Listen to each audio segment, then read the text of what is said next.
a watercolor stone building. Today I have a full tutorial for you. Welcome back to my channel. If you are new here, my name is Michelle. On this channel you'll find all things watercolor, as well as drawing tuition, mixed media, even some business and motivation too. Please do consider subscribing. If you click the bell icon, you can get notified every time I have a new video for you. I make at least one free video a week here on YouTube on a Thursday, with extra content for Patreon subscribers. So today I'm going to take you through step by step the process of painting a stone building, and we're going to do lots of texture techniques and other techniques that are going to give you that realistic stone, brick, concrete appearance. Now I'll only be showing you part of the full painting because it would be far too long for a YouTube tutorial. So if you want to see, you know, the sky and the trees and all of the other stuff, you can get that full tutorial from tier 2 on Patreon. Today on YouTube we're just going to concentrate on the building and the surrounding stonework like the walls and the steps. And if you need more help with texture techniques, do look in the video description because I have a full watercolor course just on using texture techniques. But let's start this one by looking first of all at the drawing. So we're going to start with our drawing, and as you can see, there isn't much about the perspective on this that is difficult. We've got a few angles here. We can literally just place a straight edge against them and move them across in order to get the angles right. The only thing that's a little bit tricky is this building here. So I just want to do you a little perspective demonstration. So if we're looking at a curved building like that with straight sides, what we've actually got, I'm just going to draw in a ballpoint pen here because it's easier to show you. So we've got the top of the dome, we've got the dome that sits on top. Now if we were looking up at that, we wouldn't be able to see much of it. It would be quite narrow, it would be something like this. We might not be able to see the little ball that's on top, or it might just be, you know, tiny like this. If we were looking at it and our eye line was directly level with that top part of the straight part of the building, then we would be looking at something like this, and we would see most of that little ball on top, like so.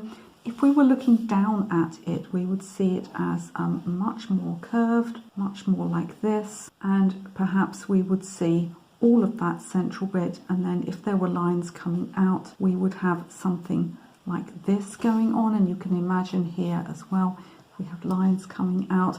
I'm just doing this to show you how some straight lines would look around it. Likewise, if there were also cross lines, in other words, if it was tiled, then we would have something like this, depending on the angle we're viewing it at, of course. And remember that you're actually looking at this YouTube video at a slight angle as well.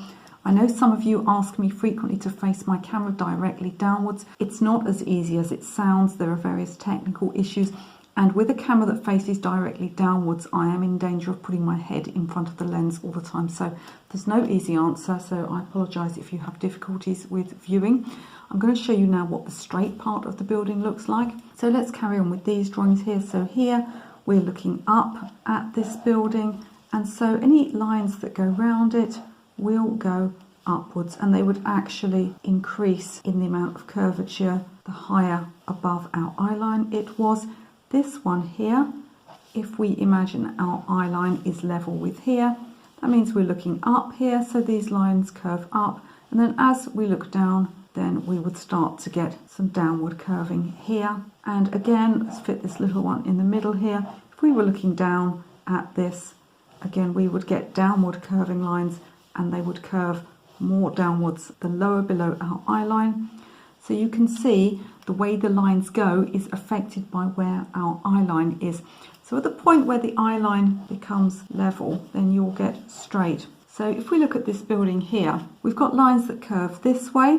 We're definitely looking up at this. I mean, just common sense tells us, and I actually took this photograph. So I was standing here in Malta, and I'm standing, you know, down here somewhere, and you can imagine that possibly my eye line, you know, maybe it was here, maybe it was here, but it was fairly low down. You can see the lines here on the building. They're very straight indeed. You know, the straightest one appears to be about here, so that would suggest my eye line was perhaps here. I may even have been standing on some steps on the other side. I can't recall. I don't think that we're as low down as this bit here. And then, of course, as we go up, it curves up very slightly because it's not the tallest building in the world. And we've got a doorway here. However, that's a bit deceptive because you have to go up steps to get to it. So that's not going to be eyeline either. So this is all a little bit above our eyeline. So we're going to curve these lines up. With this wall here, I want to get this going directly across. So I'm actually going to use my T-square, set it up against the edge of my board so that I can draw this dead straight. So I've started to make my drawing. You may be wondering why I've got set squares and rulers laying around and thinking, but you've told us, Michele, not to use a ruler. So what I'm using these for is to line things up, to get things square, to get things level, to measure the width of things, to make sure that things are symmetrical and not necessarily drawing along them. So I've used the ruler here to get a centre line. You can see that I made some marks on the side of my paper for sort of a third of the way up. I made a mark for a third of the way down and then went down a little bit. And you see this dotted line across here, that's for the top of the wall.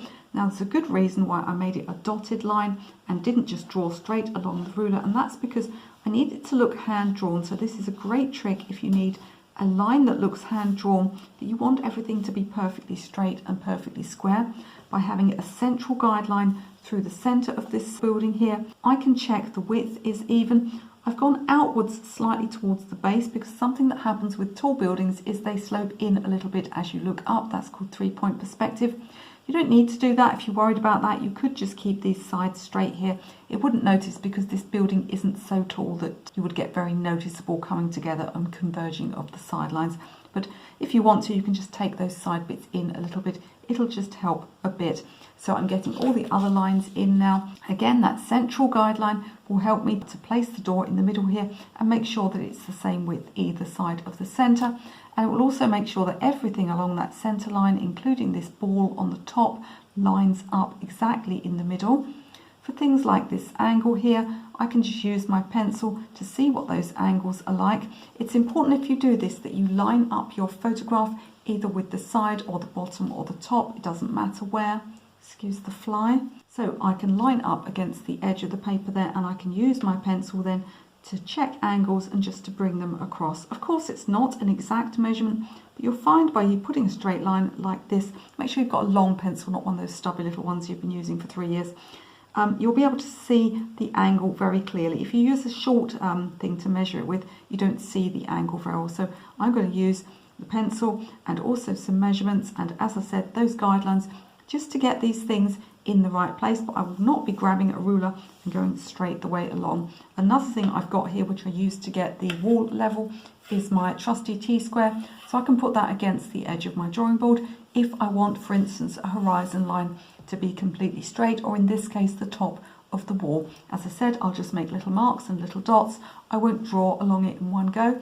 You really do make a rod for your own bag if you draw along a ruler. The slightest bit of inaccuracy will show up like a huge red flag, so always make sure you keep your drawing natural. There's nothing wrong with using rulers just to check that things are symmetrical, even, or at a right angle.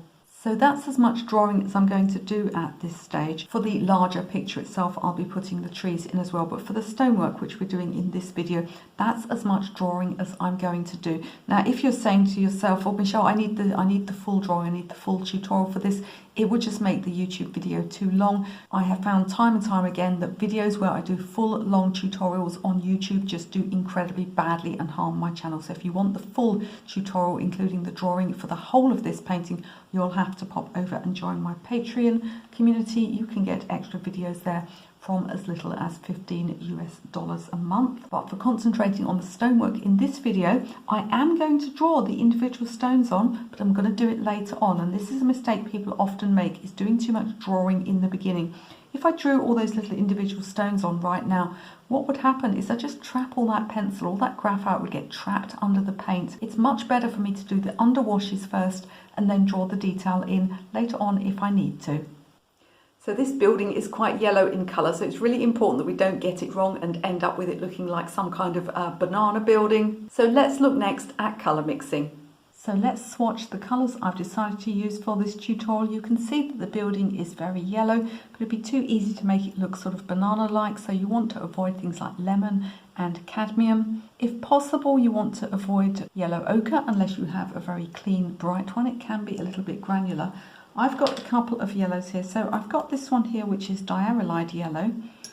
So there are all sorts of strong warm yellows that you could use. You could also use a cadmium yellow deep. You might have something like an Indian yellow, an azo yellow. Any of those might be possible to use for mixing. So we've got this bright yellow here, and you see how warm it is. Another colour I've got that's going to be very, very useful is this Quinacridone Gold by Daniel Smith. And if you don't have a Quinacridone Gold, it doesn't really matter. You can probably find some of your other earth colours that you can mix in with a little bit of your yellow. You could, for example, get a little bit of burnt sienna and mix in with your yellow, and you could get an approximation of a colour like this.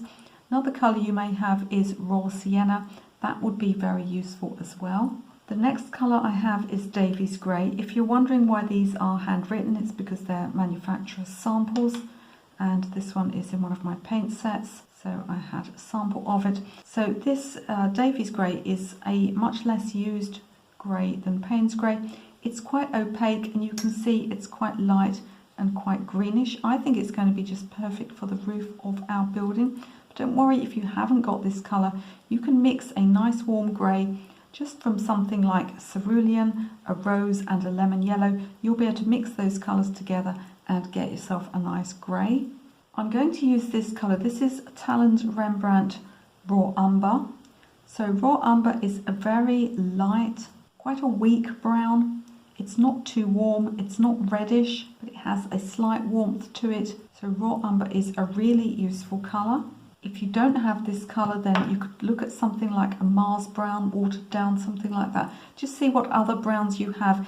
Any brown can be made less reddish by putting a little bit of ultramarine in, or even cobalt. That'll just cool it down a little bit. I've got a really, really strong dark brown.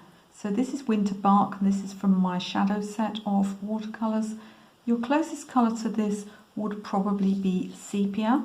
This one is a little bit more towards black than sepia is, but you just want a cool, strong dark brown. If you don't have this, then you could consider something like burnt umber with a bit of ultramarine in. Again, that will cool it down. There isn't much dark brown on this picture, but in the wider painting I have some tree trunks, so I'll be keeping this in my palette as well. You could actually even do without this. The last colour I have is a very strong Paynes Grey. So here is Paynes Grey. This one is much more commonly found in beginners sets, and this will be great to mix with as well. One thing to take care with is that if grey overlaps yellow, it often becomes green, because grey has a lot of blue pigment in. So I'll show you that and pop it across here. See, it can end up going rather greenish. So a colour that I've already used in the sky of my painting and that I always keep on hand is Permanent Rose, and here it is. May seem an odd colour to add into this mix of colours here, but if you've got a pink like this, you can always neutralise a green and push it more towards brown or grey. So you don't need to use the same colours as me for this tutorial, but I hope it's given you some idea of colour choices. Now, all of this white paper can look a bit intimidating, so what we're going to do first of all is look at putting in an underwash. So what you'll see now is that a sky has appeared around our building. As I said, it's not part of this YouTube tutorial, but it is available on Patreon. What I'm going to concentrate on today is showing you how to paint the stone building and the stonework surrounding it. So I want to knock out all of the white on this building. I'm going to mix a light cream colour and apply it literally over everything. I'm even going to go over the doorway. So if you look at this doorway here, what we might do is, for instance, take some colour around the edge and then paint the doorway in afterwards. But there's a danger with that, and the danger is that you end up with a little white gap around the edge. There's no white on any of this stonework, so I don't want any appearing later on.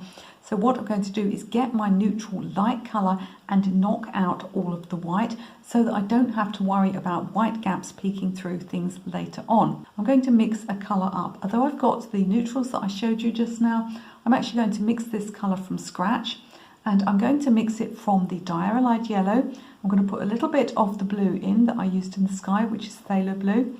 And I'm going to put a little bit of pink in. That will neutralise it and we'll get a nice neutral cream. Because if you mix all three of the primary colours together with a bias towards water and yellow, then we're going to end up with a cream. So let me show you how I'm going to mix that colour. So I've moved my painting out of the way because I spend far too much time on camera mixing on top of artwork, and I really shouldn't do it. So I've put some clean water in here, and I'm just putting some Diarylide yellow into it. Doesn't matter if you've got tube or pan paints. This will work with most yellows really. As I said, yellow ochre can be a bit granular, and when you're mixing with very granular paints, they'll tend to separate. So if you are having to do this with yellow ochre, then I do suggest that you stir as you apply, because all of the pigments will settle to the bottom and change the colour of your mix. So I've got my Diarylide yellow here.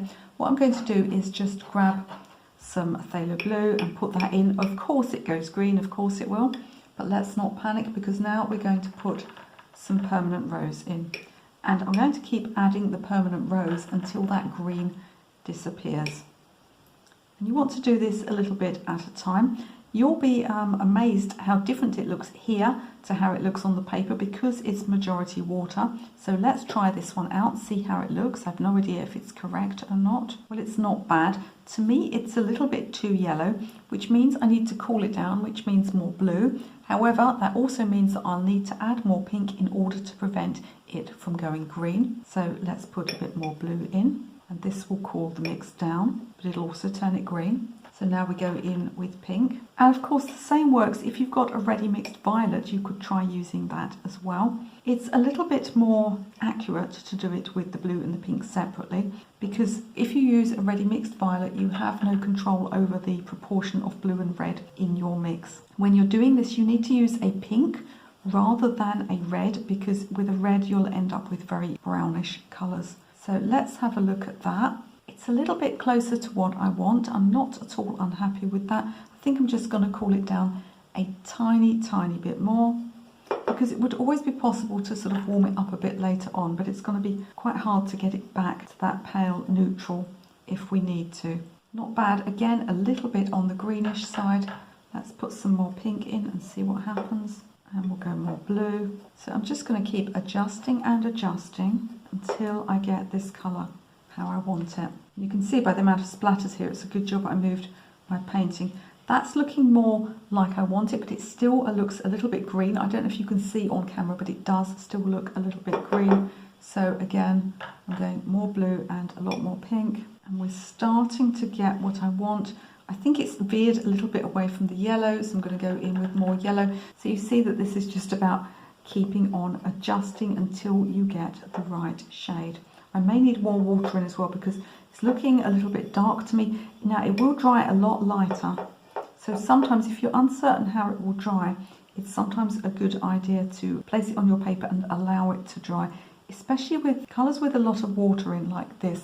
They can be very deceptive. You can, even if you mix and swatch first, you can find that when you come to apply them, they seem to look different. So I'm going to put a bit more water in that. Now what I'll do is I'll apply it all over. If once I finish applying it, I'm not happy with it, then, if it's too light, then I can just put another layer on. If it's too dark, I'm going to have to try and wash it out a little bit. So I'm going to put a little bit more water in, but I'm quite happy with that mix there.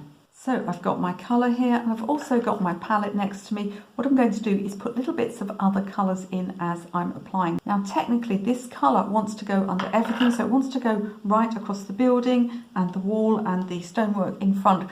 But the truth is that it would be quite hard for me to paint all of this without getting drying lines and leaving puddles. So just for ease of smooth application, what I'm going to do is I'm going to go across and paint the wall, and then I'm going to paint the bit at the front and the building last of all.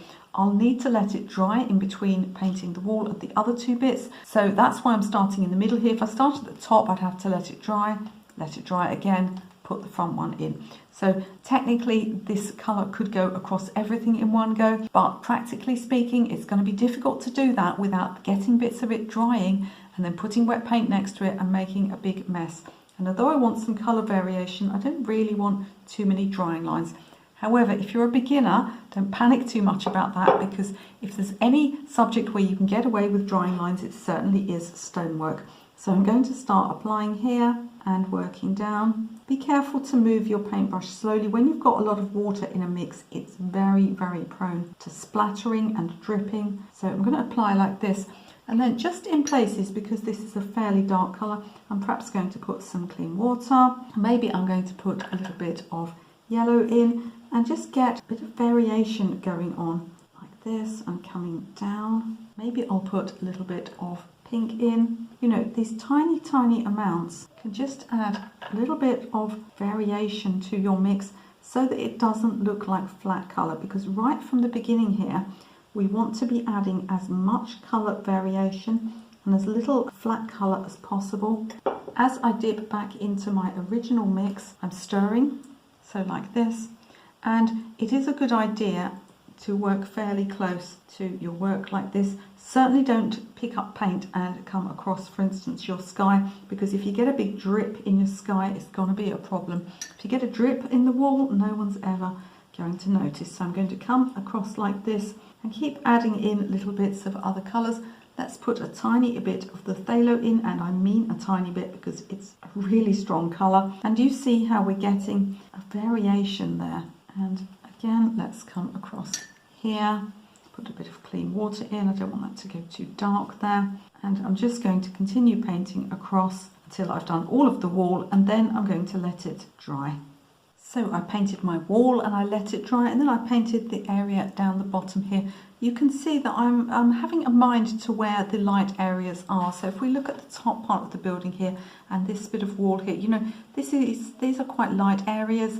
It's quite light over to this left hand side, so I'll put more water on here and a bit more yellow as I apply, a bit less yellow up the top there. And we're sort of thinking ahead to how it's going to look. I'm actually going to start in here with a little bit of clean water and being very careful with this paint and just coming across like this. And I'm using the tip of the brush just to neaten up. I don't know if you saw, there was a little splash there into the sky, so I'm just going to blot that like so. It's really important if you get any little mistakes that you don't panic about them, because they're usually easily fixed and they normally don't show by the end. So I'm getting a little bit more yellow in here and then just coming across. I want this to be quite light, this area here, so I'm actually going to put more clean water on here and just spread across. We're going to be using a method in a minute to preserve some of these light areas, and they'll show through then when we've got those sort of darker bricks on top. And just going round here. You can always change to a smaller brush. You know, if you have trouble painting any of these areas with the big brush, you can change to a smaller brush, but if your brush has got a good point, it shouldn't be too difficult. There we go. So just bringing that round, and as I come down into the main part of the building here, you notice that I'm keeping this leading edge wet. Again, a little splash there. I'm just going to lift out. This right hand side is a bit darker. So although that will be put on later on when we do the shadow, I am thinking ahead a little bit and layering these lights and darks. So bringing this down here, and as I come down to this bit here, I'm going to go more into the yellow so that later on that will show through the top layers of paint. As I mentioned before, going right the way across the doorway, I'm going to continue painting the rest of this underlayer now. Painting every brick and stone in a subject like this would be so time consuming, it would just take forever. So we're going to start with some really interesting techniques, and we're going to look first of all at wax resist. So we're going to start building up the stonework texture in the building, and we've got these areas here where we have light gaps in between. So the mortar in between the stonework is light. Up here we've got light and dark areas. What I'm going to do is use some wax resist. So if I show you how it works, I've got a candle here, a little piece of candle wax, and if I draw onto this and then paint over the top, and you'll notice here that I've changed to an old brush. This is a Dayloroni Graduate, which is quite a cheap brand, and it's quite old too, so the bristles have splayed out. I don't want to use my best brush here because what will happen is some of the wax can get onto the bristles. So let me just go over with a bit of something dark, and what should happen is where I have scribbled with the candle, we should get resistance, and the underneath colour is showing through. Now this wax resist technique can be done with all sorts of things, including oil pastels, but I like the wax because it's transparent, so it's going to show the underneath colour through. If I put white oil pastel on here, it would just appear white, so I want that underneath colour showing through. Because I need it to be a little bit sharper than this, I'm actually going to get a scalpel and cut some smaller pieces off of this candle so that I've got some sharp edges. The other thing that I'm going to do is I'm going to draw on here where I want those shapes to be. However, I've got to be careful because this will seal the paper from paint. So in other words, if I take a pencil line across and then I put the wax on top of the pencil, I am going to be stuck with that pencil line because the wax is protecting it. But I do need some pencil to see where to put the wax. So what I'm going to do is I'm going to draw onto my building. I'm going to put the wax next to the pencil lines, not over the top. So I've drawn my perspective lines in here. If you're not good with perspective, do have a look at my buildings perspective video. So the one thing to remember is that the lines of perspective around the building will follow the curve of the building. And of course with the roof, the vertical lines come outwards as well. And I've staggered them in a brickwork pattern. You don't have to get it 100% right when it comes to perspective. You just have to get it, you know, nearly right. So I've got a little piece of wax here and I'm going to start taking the wax along, going next to but avoiding these lines here. I'm not going to go across every single line that I've drawn because some of them really around here can't be seen, but I'm going to go across most of them and it will be very subtle. The results of this will be very subtle. We don't want a really hard edged look because it wouldn't be right for an old building. You always get with wax resist, you always get the wax skipping the little dips in the paper, so you always get a broken line, and because I've cut this, I'm going to get a very fine line as well. So what I'm going to do is just to start going in and taking the wax next to the pencil, but not exactly on top of the pencil, because as we discussed previously, that will lead to trapping pencil lines in, and I'd like to be able to remove them a bit later on. So I'm going to do the roof first. Although I normally add shadow at the end, this is a very soft shadow on the roof. It's barely shadow at all, so I'm going to add that as I go. Again, I've got my old brush. I'm going to put some clean water on this side because I want it to be lighter on the left. And then I'm going to go in. I've got some Davy's grey here, which is a very soft grey. So let's put this in. And can you see we're starting to get the resistance appearing there? So let's come round like this. Just getting to the end of this area. What I'm going to do next is just drop some Paynes grey in to get those darker bits that can be seen at the base. I'm just going to start putting these down here. A little bit of wetter paint so that it bleeds a little bit. We want the very natural look here. So with the base part of the building, I'm going to take a slightly different approach. I'm going to do the same sort of technique, but I'm going to keep it much lighter because I'm going to throw some darker shadow over this later on. I just want to get that idea of those orangey coloured bricks in there. So again, I'm going to start with a little bit of clean water here and work down. You can see there was a little splatter there. I can just work that so it doesn't notice too much. You can get away with an awful lot when it comes to things like stone buildings. I'm going to drop some of that warmer colour in there. I've also got a bit of the colour that I mixed when I started this picture. It's a little bit dark, so we'll just water it down as we go in. Because it's been sitting in the palette for a day or two, it's sort of condensed, the water has evaporated, it's gone a bit darker, but that's okay. I'm just starting to get these brighter tones in here. I'm going to continue bringing those colours down on the steps area. I'm also adding a little bit of raw umber just so it's not too yellow, and coming down like this. And we'll take that fairly bright area right the way over this sunlit part of the wall, like so. Simply because there's some brightness there, I'm going to actually paint along this front area here from left to right, again using those brighter colours. Another technique that works really well for stone and brickwork is blotting. So what I'm going to show you now is this blotting out technique. Now if you look at this wall here, it's significantly more bumpy and more aged than the building in the background. We've also got some bumps on this bit in the foreground here.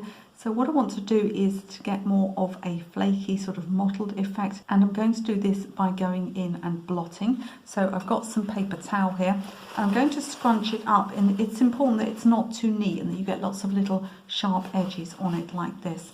And I'm going to start applying a colour of paint.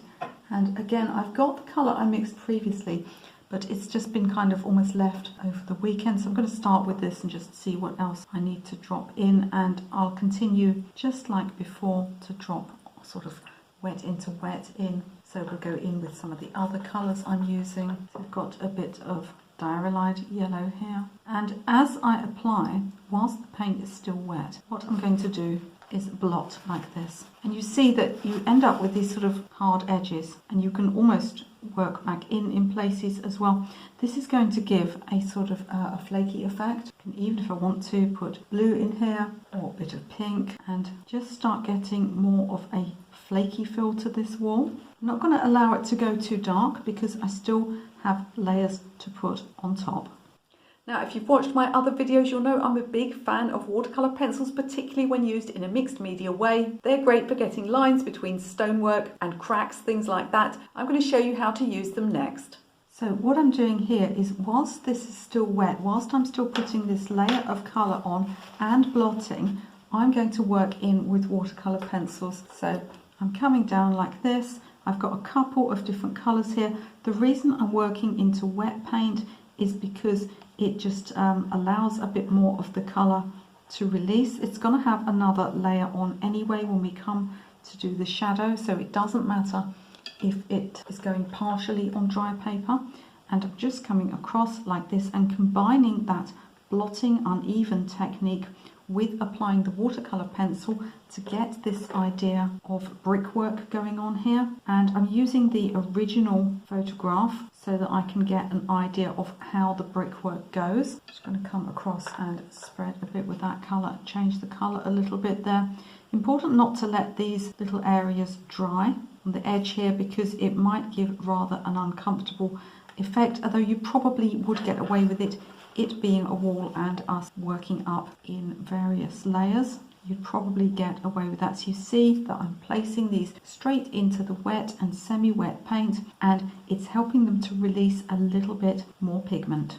And one final thing I'll do here, once I've gone in and got these watercolour pencil lines delineating where there are different bricks and different blocks, what I'll do then is I'll get a little bit of paint here and there and just adjust and just go in and make one or two of these lighter or darker or perhaps a slightly different colour, and that's just going to help to add again yet another layer of texture. My paper is slightly damp, but I do suggest that you allow your own paper to get completely dry before doing this stage. Got some yellow here so I can go in and make this one a bit stronger. You don't need to do it on all of them, but you're just helping to give that extra layer of texture. So you can see we haven't actually done a lot of work here, but we've got an immense amount of texture, and the eye will just fill in the rest and just imagine that it sees every single brick as being different.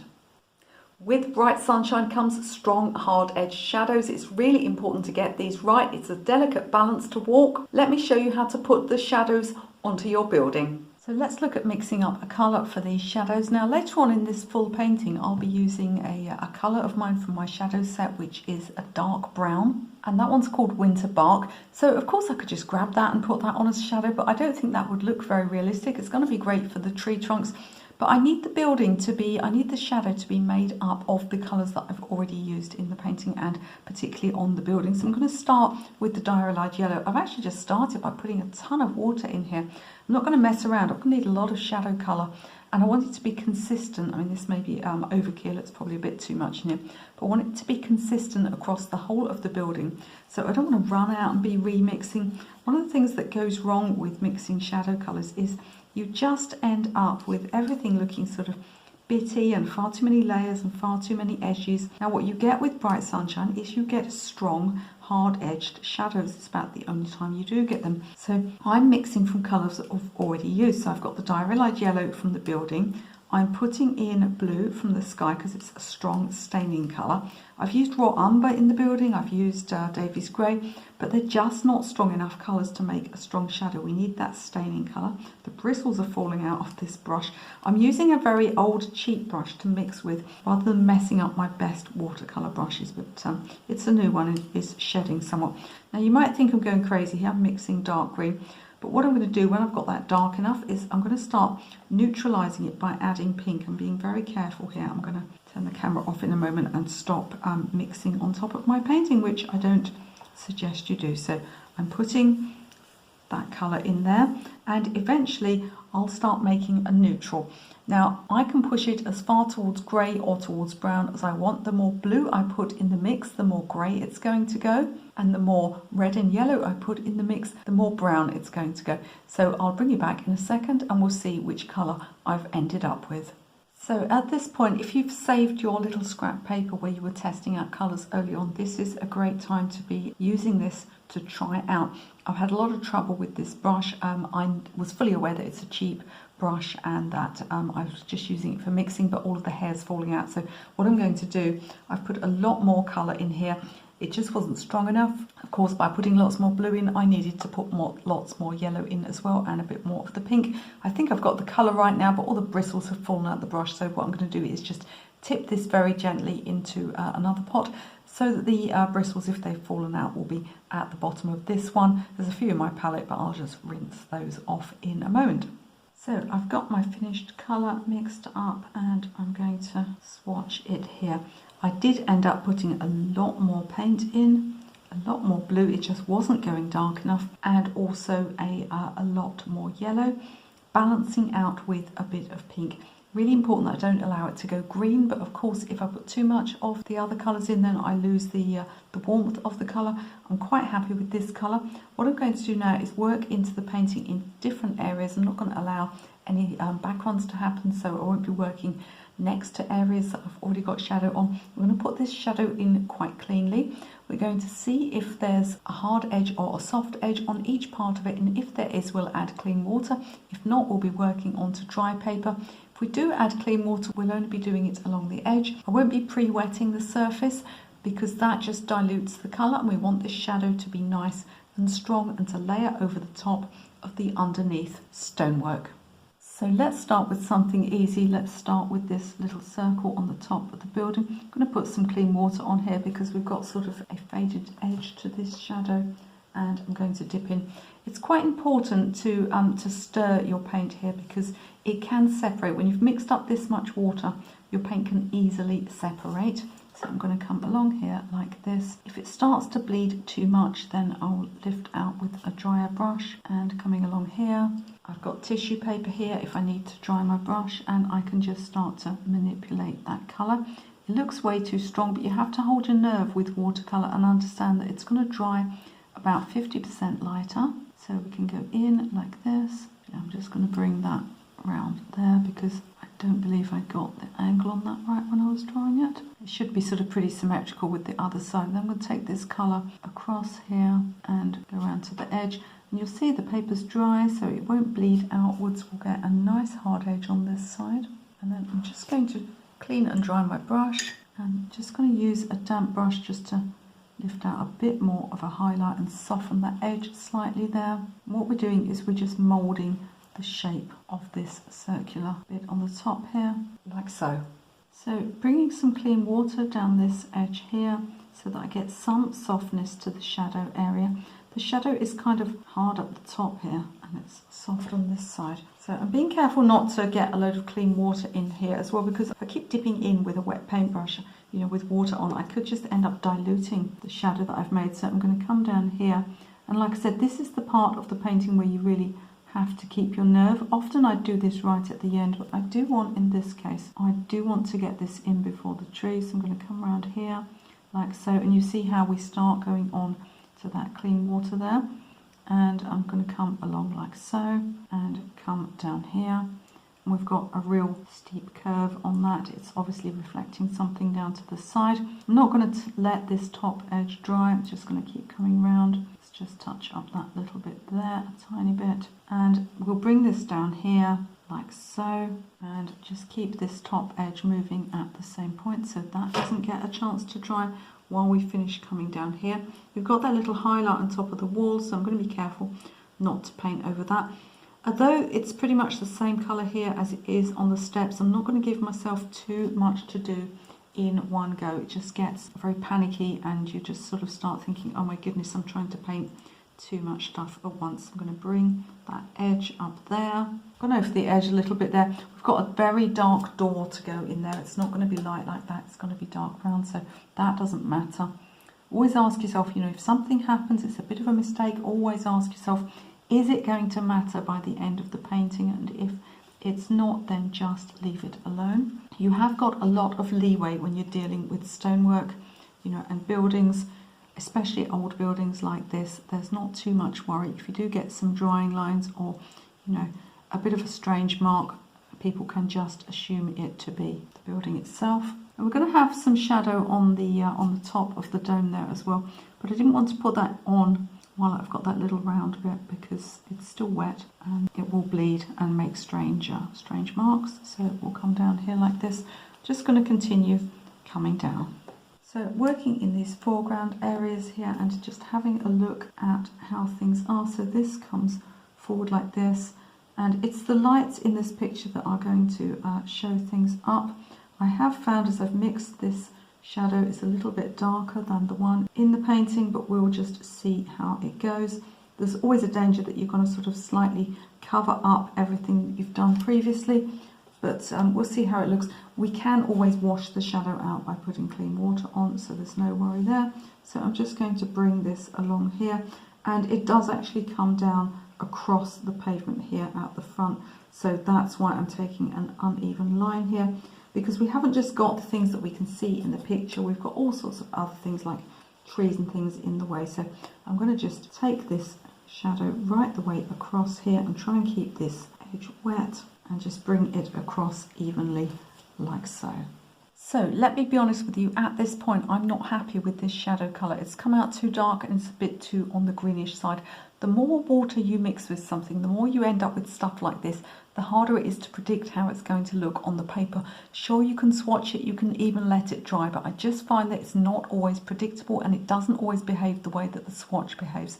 So what I've done up here is I've started to colour correct and to lighten. So let me show you how I'm going to correct this, because there's nothing you can do in watercolour painting, usually nothing that isn't a little bit fixable. So what we're going to do is we're going to put clean water over here and blot, and that's going to lift out some of the dark, and then I'm going to colour correct. What I've done is I've mixed up a glaze, which is just a transparent layer of colour here. This is yellow, but I've put a little bit of pink in it, and why I've done that is that the shadow colour I mixed is tending to look a little bit greenish whilst layered on top of the other colours. So by putting this glaze over the top, we warm everything up.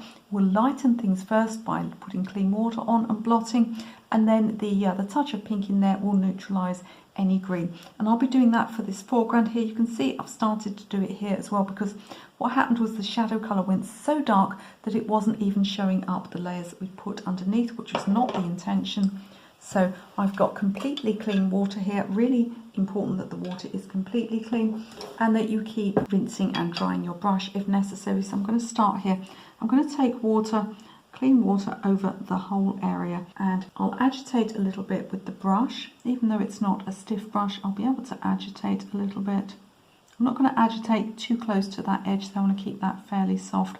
And you can see that we're starting already to lift some of this colour. So I'm just taking my brush across, coming down here and just wetting all of this whole area with quite a lot of water. Actually, we don't have to worry about drying lines because we're going to blot this whole area out, and I want it all to stay wet whilst I'm working on it. So let's take this round here. You have to be careful with this technique. What can happen is you can push the water up to the edges and you can end up with pigment lining the edges, and you end up with almost sort of a false outline around something. So we're going to be careful of that. I'm going to continue bringing the water down like this and across here and up the sides, being very careful not to take the water outside of that area. Now I could just lift out with my paintbrush just like this and then just deposit the colour on here and then rinse, but as it is I've got quite a lot to lift, so I'm going to get a fairly clean one here and just blot the whole area like this. It shouldn't go where there is no water, it should stay pretty much put. I'm just going to lift this, and I'm going to repeat that process with a bit more clean water, and then I'll add the glaze on top. So that's worked really beautifully. So I'm going to get my lighter colour now and go over the top. I felt that this building wasn't quite warm enough anyway, so we'll go across like this, and this will warm up the whole area and stop anything looking green. I may just lift out a little on that left hand side because I think I need it to stay light over there. We'll pop this round as well. So as always with any painting, there's just a few final touches to make before we finish. So it's time to put finishing touches on our building. I'm going in here. This is a colour that's called Winter Bark. It's from my shadow paint set. If you don't have this colour, then you have some other options. You can use burnt umber and mix a bit of ultramarine into it to cool it down. Or if you've got sepia, that's a colour that will work as well. And it's fairly flat in the picture. I don't see any detail on it. It's in too much shadow. So I'm just going to paint it straight on like this, and you must be careful that your actual building is dry before you put details like this on, otherwise this colour is just going to bleed into the stonework. So I want to bring back a little bit more variation on the stonework at this point, and so I've got my dish here and I've got some Davy's grey here. And then in these two, I've mixed varying quantities of the three primaries that I used again. So that's the Diarylide yellow and the Phthalo blue and the pink, which is the permanent rose. And I've mixed one here that's a little bit dark grey and one here that's a bit browner. And what I can do is I can put details in with this. For instance, there's a line under this roof here that I want to paint in. And also the individual bricks here, what I'm going to do is just pick out one or two. I may also just use some Diarylide yellow straight from the pan as well. And we're going to use it in quite a watery, subtle way. So let's start, for example, with this Davy's grey here. I've got a lot of water on my brush, and I'm just looking at, just in places, maybe going over one square. Even that's looking a little strong, so I'm just going to dilute that out with water. In places, you just start to get a bit more of that colour variation. And as we can still see some of the original colour variations showing through, going to end up giving you a really, really multi-textured effect without, as I said before, having to paint every single brick. You can go in with other colours too, so let me try the Diarylide yellow by itself, and let's do this for example over here. Anytime it looks too strong, just water it right down, and again I can go into the wall down here and just now and again, and as it dries it'll blend in a little bit and we'll end up with a multicoloured effect. I'm also going to go into these stones at the base here. Let me pick up a tiny bit of grey on my brush, and in places just get the impression of there being a bit of a darker or a lighter slab there, so that we start to get this real natural effect. So I'm just painting a darker line across here because that's how it is in the picture. Once I've finished adding more individual colours to the stonework, that'll be the stonework and the building finished. If you'd like to see how the whole painting turned out, do pop over to my Facebook group and you'll find the full painting tutorial over on my Patreon. So do let me know in the comments if you found this tutorial helpful. If you would like to have the photograph that I used to work from, it's a photograph that I took myself actually. You can get that if you pop over into my Facebook group. I'll pop it in a folder there so that you can download it. And remember that the full tutorial is available on Patreon. If you're still having a little bit of trouble with your building drawing perhaps and perspective, it's very difficult, isn't it? I have a great video that's going to help you with that building drawing and building perspective. It's got some really simple tips that won't overwhelm you but that will just improve your drawing. You can watch that video right now.